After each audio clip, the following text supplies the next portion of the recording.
सभी बच्चों द्वारा बनाए गए विज्ञान प्रदर्शनी में मॉडल्स हैं जो कि हमको बताते हैं किस तरीके से हमारे जीवन में इन मॉडलों की ज़रूरत है। वही बच्चों ने अपने आने वाले भविष्य को तैयार करने के लिए मॉडल्स की तैयारियां भी की हैं कि हम नई टेक्नोलॉजी के साथ इस तरीके से आगे बढ़ सकते हैं। ये वही मॉडल है। मैं नाजिम बेग अपने चैनल में सभी दर्शकों का स्वागत करता हूं। आप देख रहे हैं आपका अपना चैनल बिग न्यूज 7। मेरे साथ निरंतर बने रहिए, क्योंकि मैं आज आपको शिव कुमार जनता इंटर कॉलेज में लेके आया हूं, जहां की साइंस की एग्जीबिशन का कार्यक्रम चल रहा है। बच्चों ने यूं तो एक से एक बढ़कर मॉडल बनाए हैं और हमें तो सभी पसंद आए हैं, लेकिन जो निर्णायक भूमिका में टीम आई हुई है यहाँ, तो उसको करना है कि मॉडल कौन सा पसंद आए। अगर हमसे परसेंटेज और हमसे उनको मार्क्स मांगे जाए तो हम सभी विज्ञान प्रदर्शनी में जितने भी बच्चे छात्राओं ने भाग लिए सभी को 100% देंगे। लेकिन अभी हमारी सर से बात भी होंगी और सर से हम बात भी कराएंगे किस तरीके से वो इन सभी मॉडलों में से सेलेक्ट कर पा रहे हैं उन मॉडलों को जो कि आगे प्रदर्शनी के लिए जाएंगे। उन बच्चों से भी बात कराएंगे कि किस तरीके से उन्होंने अपने मॉडल को बनाया है और वो हमारे जीवन में किस तरीके से काम करें, ये भी हम आपको जानकारियां कराएंगे। चलिए मेरे साथ, मैं उसी मॉडल प्रदर्शनी में आपको लेकर चलता हूं और बच्चों से बात भी कराता हूं। और प्रधानाचार्य व निर्णायक भूमिका में जो मौजूद हैं यहाँ DPBS यजवेंद्र सिंह, उनसे भी आपकी बात कराता हूं कि किस तरीके से वो अपने जो मॉडल्स देख पा रहे हैं और जो उनके बारे में जानकारियां कर पा रहे हैं, किस तरीके से वो सेलेक्ट कर पा रहे हैं। चलिए मेरे साथ, मैं प्रदर्शनी की तरफ ही आपको लेकर चलता हूं। चलिए।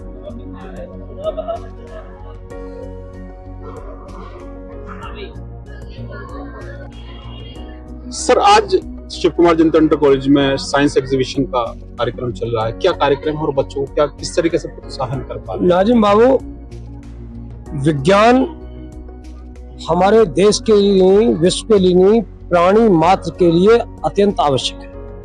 हमारे विकास के रास्ते विज्ञान के गलियारों से होकर गुजरते हैं। बच्चों की विज्ञान में रुचि को परखना, उस रुचि को बढ़ाना और जिन बच्चों में रुचि अभी कम है उनको भी उसमें शामिल करने के उद्देश्य से ये हमने विज्ञान प्रदर्शनी का आयोजन किया है।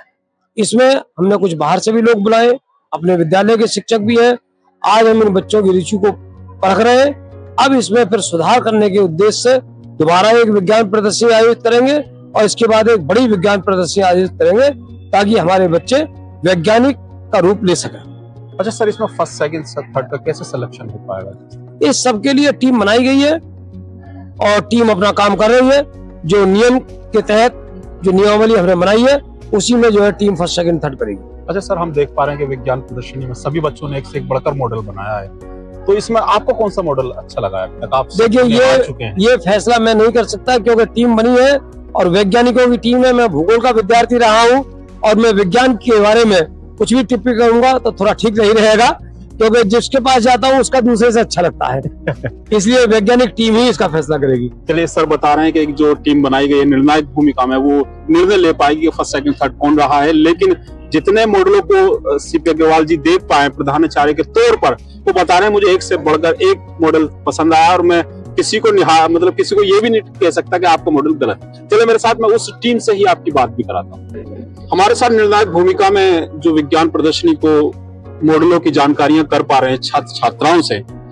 सर, आप निर्णायक भूमिका में हैं और मैं समझता हूं कि हमें तो सभी मॉडल पसंद आ पा रहे हैं, लेकिन आपको 3 पसंद आने हैं।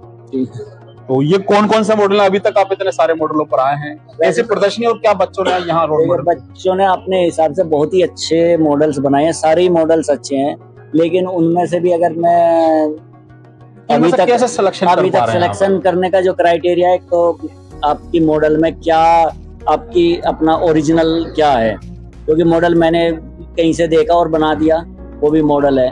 आपके मॉडल में आपकी क्या भूमिका है उसमें, जो भी मॉडल लेकर आया। दूसरा, आप उसके बारे में आप कितना जानते हैं, क्या आप बता सकते हैं जो कंपोनेंट यूज हो रहे हैं, कोई भी वर्क हो रहा है तो वो कैसे हो रहा है। जैसे ये वायरलेस चार्जिंग का, ये तो ये चार्जिंग क्यों हो रही है, किस प्रिंसिपल्स पे हो रही है, ये इस तरह के क्वेश्चन पूछे जा रहे हैं। तो बच्चे ठीक ठाक जवाब दे रहे हैं और सभी ने अच्छा काम किया है, एक सराहनीय पहल है ये। इस तरह के, इससे हमारे बच्चों में जो विकास, साइंटिफिक टेम्पर डेवलप होता है और हमें ये करते रहना चाहिए। बस ये तो है। तो सर बता रहे हैं कि सिलेक्शन तो यही सभी बच्चों में से होना है, लेकिन सभी मॉडल एक से एक बढ़कर एक हैं। सिलेक्शन कर पाना बड़ा डिफिकल्टली हो पा रहा है, मैं समझता हूँ आप ही के लिए, क्योंकि सभी मॉडलों को अगर हम चाहें तो हमारे लिए तो सारे पास हैं, लेकिन आपको कुछ पास करने हैं, उन्हीं में से सिलेक्शन हो पाया। आपने मॉडल बनाया है, उसमें आपका अपना कितना योगदान है। अच्छा, जो मॉडल यहाँ से सेलेक्ट हो पाएंगे उसके बाद क्या होगा उन बच्चों? उसके बाद शायद ये तो वही बताएंगे, कहीं आगे भेजने होंगे इनको जो भी, और उसमें फर्दर इम्प्रूवमेंट किया जाएगा कि अगर किसी मॉडल में कुछ कमी है और हमें लग रहा है कि वो अच्छा मॉडल है, तो जो कमियां होगी वो दूर की जाएगी और उसको आगे भेजा जाएगा पेटेंट के लिए, किसी उसके लिए। अगर कोई कॉपी करता है तो उस पर कॉपीराइट क्लेम है? कॉपीराइट क्लेम है, अपनी ओरिजिनलिटी तो होनी चाहिए। बता रहे हैं कि अगर कोई कॉपी मॉडल होता है तो वो कॉपीराइट क्लेम है, वो आगे नहीं जाएगा, लेकिन बच्चों ने अगर आप मॉडल को अलग बनाया है तो समझो कि वो आगे भी जाएगा। ये कहना है सर का, जो निर्णायक भूमिका में है। क्या है बेटा आपका? सर मेरा नाम अर्शी खान है। कौन सी क्लास? क्लास 11th थी। क्या मॉडल है आपका, थोड़ा सा जानकारी दें। ये हाइड्रोलिक ब्रिज पर बेस्ड है।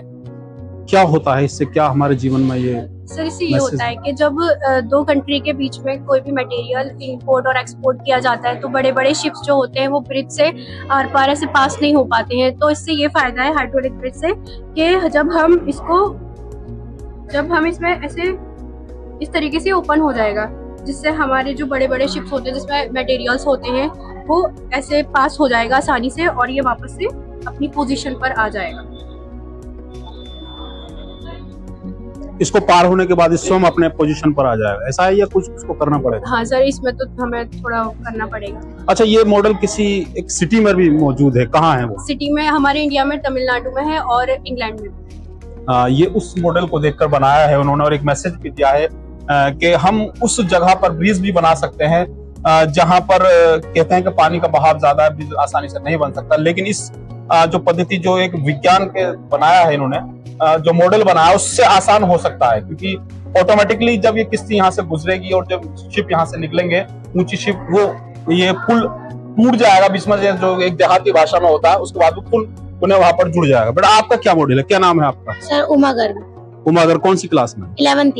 आपका क्या मॉडल है? सर मेरा मॉडल हाइड्रोपोनिक फार्मिंग के ऊपर है, क्योंकि जैसे हम प्लांट्स को मिट्टी में ग्रो कराते हैं तो उसमें कीड़े लग जाते हैं।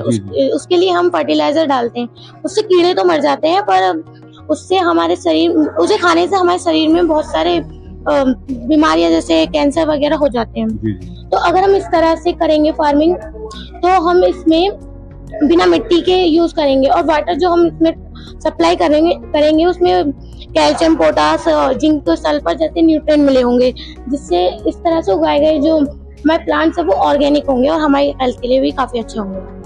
आपका मॉडल स्वास्थ्य को लेकर ज्यादा गंभीरता से देखा है आपने, मुझे ऐसा लग पा रहा है। यस, क्योंकि सर आजकल सब्जी खाने से भी कहते हैं कि सारी सब्जी खानी चाहिए, पर उससे भी हमें कई बीमारी हो जाती हैं, क्योंकि वो उसमें इंजेक्शन और दवाई, कीटनाशक वगैरह डले होते हैं, तो वो भी हमारी एक तरह से बीमारी का कारण बनते जा रहे हैं। उमा ने बताया है कि जो हरी सब्जी, जो डॉक्टर्स हमें बताते हैं कि हमें अपने जीवन में हरी सब्जी खानी चाहिए, लेकिन उसके भी हमें लाभदायक तो नहीं होती, लेकिन नुकसानदायक ज्यादा हो जाती है। लेकिन जो उन्होंने मॉडल बनाया है, इस क्रिया से अगर हम उस सब्जियों को खाएंगे और जो अपने घर पर बना सकते हैं, वो आसानी से और शुद्ध सब्जियां मिल सकती हैं। सब प्योर ऑर्गेनिक होंगी जो हमारे हेल्थ के लिए बहुत ही अच्छी होंगी, ये बताया है उमर ने। चलिए हम और मॉडल के पास चलते हैं। और आपका क्या नाम है?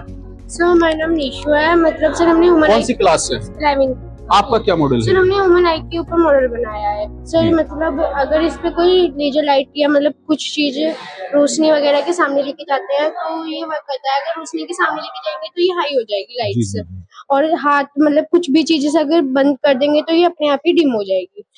तो ये सर उसके ऊपर है। मतलब सर आजकल मतलब देखते हुए आजकल मोबाइल वगैरह से भी आईज खराब होती हैं, बहुत सी चीजें। तो हमारा जो मॉडल है वो सिग्नल के ऊपर है, मतलब माइंड को सिग्नल कैसे मिलता है सर, उसके ऊपर। ये बता रहे हैं कि माइंड को सिग्नल कैसे मिलता है, जो हमारी आज हम मोबाइल को ज्यादा देख पा रहे हैं जीवन में। अच्छा, आप भी मोबाइल चलाते होंगे, कितना चलाते हैं आप? सर हम पहली बार तो सर 7 से 8 तो हमारी ट्यूशन ही है, फिर 9 से स्कूल है, तो सर 9 के बाद हम घर पे 5 बजे जाते हैं, तो 1 घंटे के लिए फोन मिलता है। अच्छा, पापा देते नहीं है। आपके माध्यम से कितना मोबाइल चलाना चाहिए?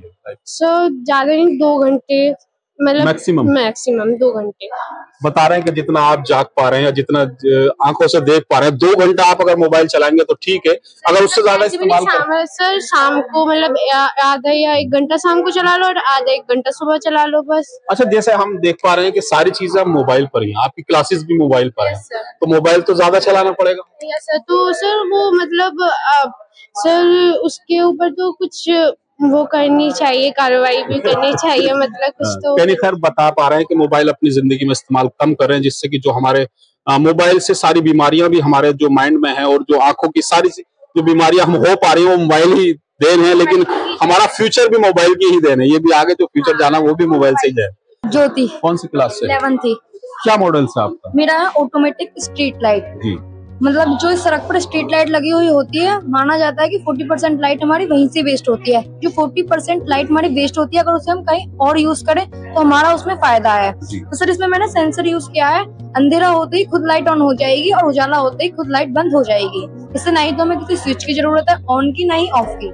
अच्छा, जैसे हम देखते हैं दिन में जो लाइटें जलती रहती है खंभों पर, तो वो वेस्टेज है। वो वेस्टेज है। हाँ, उससे हम वहाँ इस चीज को यूज कर सकते हैं, क्योंकि दिन रहेगा तो वो नहीं जलेगी और रात होती है वो अपने आप जल जाएगी ऑटोमेटिक। अच्छा, ये आपने मॉडल बनाया, ये मैं आपकी मॉडल की सराहना करता हूँ, लेकिन वास्तविकता में अगर आप कहीं जा रहे हो और आपको किसी खंभे पर लाइट दिखाई देती है और आपको ये पता भी है कि वहाँ स्विच ऑफ और ऑन का भी एक स्विच है, तो आपके मन में क्या लगेगा, क्या मुझे उस स्विच को ऑफ करना चाहिए या ऑन करना चाहिए? अगर आपको पता है। अगर मैं पैदल जा रही हूँ तो ऑफकोर्स उसे बंद ही करूंगी, और गाड़ी वगैरह से तो नहीं कर पाएंगे। ये कहना है कि ये एक मैसेज भी देना चाहते हैं कि जो अनावश्यक हमारी जो लाइटें दिन में चलती है, प्रयोग होती हैं, वो लाइट दिन में यूज ना हो, क्योंकि जिनका रात को ही यूज हो। हम देखते हैं कि अधिकतर खंभों पर लाइट दिन में भी जलती हैं, रोशनियां करती हैं वो, जिनकी उनकी कोई जरूरत नहीं है। वो लाइट बेस्ट हो रही है हमारी। लेकिन अगर हम उनको एक, मैं समझता हूँ सामाजिक तौर पर अगर हम उन लाइट को स्विच ऑफ कर देंगे तो शायद एक बेहतर मैसेज भी जाएगा। नाम है आपका? कौन सी क्लास? 11th में क्या बनाया? सर मैंने मॉडल रोबोट का मॉडल बनाया है। रोबोट क्या कह रहा है? सर रोबोट ये हमारे उसके लिए बनाया है, जिस टाइम से कोरोना टाइम में हम पेशेंट के पास नहीं जा सकते थे सर, क्योंकि सर अपनी सेफ्टी पहले वो करनी पड़ती थी। इस वजह से उसके मतलब पेशेंट को मेडिसिन वगैरह जिस चीज की जरूरत है उस चीज को हम इसकी मदद से भेज सकते हैं। और सर मैंने इसलिए बनाया है कि डेंजर्स, जहाँ पर डेंजर्स सारे होते हैं तो उसके लिए हम व्यक्ति को मतलब भेजने के लिए, मतलब व्यक्ति एक बार को सोचेगा भी तो उसकी वजह से हम रोबोट को भेज सकते हैं। तो सर उसके लिए हमें काम करने के लिए उनसे मतलब टाइम भी कम लगेगा और सर जल्दी भी होगा। अच्छा, इसका आपने क्या बनाया है, थोड़ा सा जला के दिखाएं कुछ? यस सर, वर्किंग है। हाँ, वर्किंग कर, कैसे वर्किंग करेगा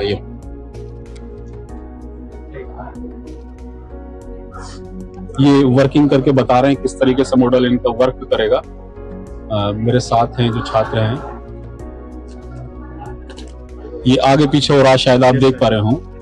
बता रहे हैं कि जो कोरोना टाइम में अभी एक हमारा देश ऐसी कैजुअलिटी से जूझा था जिसमें रोबोट की ही जरूरत थी। रोबोटों से काम भी किया गया था हॉस्पिटल में, उसी को देखकर बताया गया है, बनाया गया मॉडल है। कौन सी क्लास? 11th में क्या मॉडल है आपका? सर ये चंद्रयान 3 का मैंने स्ट्रक्चर बनाया है। आपको पता होगा चंद्रयान 3 लॉन्च हुआ था 14 जुलाई 2023 को। ये देखिए, ये किस प्रकार से लॉन्च होता है। सर ये इस प्रकार से लॉन्च हुआ था हमारा, जिसमें से हमने विक्रम लैंडर निकाला गया था जो हमारे चांद पर लैंड हुआ था सेफली। इससे पता चलता है ऊपर का तापमान क्या है। सर हमें वहाँ से पता चलेगा, विज्ञान मतलब वहाँ से साइंटिस्ट जानेंगे कि ऊपर का मौसम क्या है, कि मौसम में कब बर्ताव हो सकता है, और किसानों को हेल्प मिलेगी कि आगे जाकर मौसम कैसे आने वाला है। किसानों को हेल्प मिलती है सर कम्युनिकेशन को बेहतर बनाने के लिए। इससे हमारी मदद, मतलब हमें ये हमारी मदद करेगा, जो हमें पता चलेगी कि कम्युनिकेशन को हम कैसे आगे बढ़ा सकते हैं। सर इससे पता चलेगा भारत में, इसने भारत का इतिहास रखा है, क्योंकि भारत चंद्रयान के दक्षिण ध्रुव पर उतरा गया है। सर ये पहला वॉयज जो दक्षिण ध्रुव पर उतरा है। सर गए तो बहुत है लेकिन उतरा यही है। सर इसने इस तरीके से इतिहास रचा है क्योंकि दक्षिण ध्रुव पर उतरा है। सर पता चला चंद्रयान पर पानी, बर्फ और प्लेटिनियम वगैरह हमारे मौजूद है। अगर आपको चंद्रयान पर भेजा जाए या जाने चाहेंगे आप चंद्रयान पर? सर मौका मिलेगा तो देखेंगे। बता रहे हैं चंद्रयान। Yes sir. चंद्रयान का मौका नहीं छोड़ेंगे क्योंकि सारा ज्ञान है इनको चंद्रयान पर जाने का। चलो मेरे साथ और मॉडलों के पास लेके चलता हूँ मैं। हाँ जी, क्या नाम है आपका? शफक अंजुम। कौन सी क्लास? 11th ई। क्या मॉडल है आप? जो स्टेशनरी सैटेलाइट। क्या होता है, कैसे बना है, कैसे काम करेगी सैटेलाइट? सर ये इसका सैटेलाइट हमें सिग्नल्स पहुंचाती है, जैसे टीवी कनेक्शन को सिग्नल्स पहुंचाती है, फोन वगैरह को सिग्नल्स पहुंचाती है और बहुत सी चीजों को। और हमें सबसे बड़ी बात, ये हमें अर्थ के वेदर के बारे में बताती है सैटेलाइट। इसका ही वर्क होता है। क्या नाम है बेटा? ऋतु शर्मा। कौन सी क्लास है? 11th ई। क्या मॉडल है आपका स्वच्छ भारत सर के लिए? हमारा ये टॉयलेट अलार्म है, जैसे कि अनवांटेड एरिया पे टॉयलेट कर देते हैं उसके लिए है सर। क्या होगा, कैसे काम करेगा ये? सर ये काम करेगा कि जैसे अनवांटेड एरिया पे टॉयलेट कर देते हैं, अलार्म बजने लग जाएगा। इससे इसके कारण गंदगी नहीं फैलेगी और बीमारियां भी नहीं फैलेंगी। और सर इसमें इसके कारण हम अपने देश की सुरक्षा भी कर स्वच्छ सकते हैं। भारत, आप बता रहे हैं स्वच्छ भारत मिशन को भी हम आगे बढ़ाएंगे। टॉयलेट जो बना जैसे हम देखते हैं कि ऐसे जगह लोग को टॉयलेट कर देते हैं, उनको पता नहीं होता, लेकिन उस चीज को ये एक मैसेज भी देगी कि मशीन जो बनाई गई है कि टॉयलेट अगर करेंगे तो हमको पता लग जाएगा। चलिए मेरे